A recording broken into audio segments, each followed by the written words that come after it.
Hello, I'm Charlie Mitchell from Starseed Parenting, and I just want to share with you a short video about why I feel emotional first aid is so important.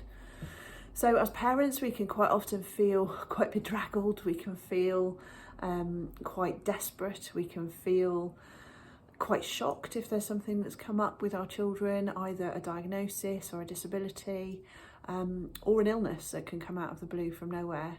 There could be a behavioural situation that's going on where your children are behaving differently than you're expecting. And it can bring up a whole range of different emotions in us as parents. So we can feel quite angry, we can feel upset, we can feel shame, we can feel guilt, pretty much any of the raw emotions really that can come up. We can go through those as parents. And quite often, if it's quite a shocking situation, or it's quite a sudden situation, or if it's a situation that does put either our children or ourselves in any danger, then our bodies can go into fight or flight, and we can very quickly get into a kind of panic mode. All the blood rushes to our limbs, it goes away from our brain, it goes away from our gut, so two of our main places for kind of figuring out what to do next, the blood has gone from, and it's literally there to run or to fight. That's the main aims.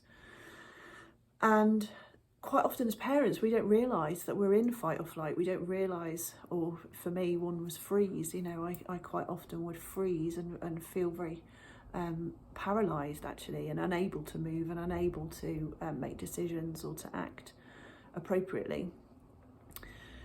But I often didn't realise that I was having this physical and emotional reaction and response to the situation that was unfolding.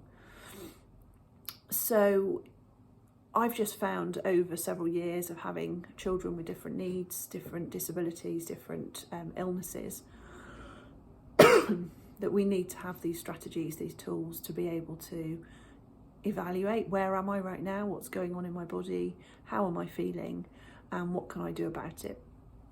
Having some simple tools and techniques that we can use even in 5 minutes or 3 minutes if we're really struggling for time. These simple tools can make a massive difference. So I've already shared a kind of free version of the emotional first aid course on the interactive book, which I'm very excited about, so I'll give you a link to that. And I'm also running a 6-week course for people that are ready to really appreciate this at a deeper level. Maybe get to know other parents that are having similar challenges, ask questions, be able to get direct support. There'll be weekly meditations. So it's a really, really good opportunity to just take stock, to kind of get your foundations really, really solid. Whatever else is going on, whatever is happening for your children, the more grounded and solid and the less in fight or flight that you are, the more able you are to respond logically and appropriately, and giving you more capacity to support your children. So I'm really looking forward to sharing this with you. Mental Health Awareness Week is coming up in May, so it's really good timing as well. And there'll be a lovely opportunity. Everybody that takes part will get an emotional first aid kit, which I'm really excited about as well, with some really simple things that can be there just to remind you of this process and what we're doing together, so that you can really involve it in your everyday life. This is about really integrating it. This isn't just about thinking about it and then putting it to one side. These are workable tools that you can use every day that will help you. So I look forward to seeing you. Let me know if you have any questions, and I will see you very soon. Take care. Bye-bye.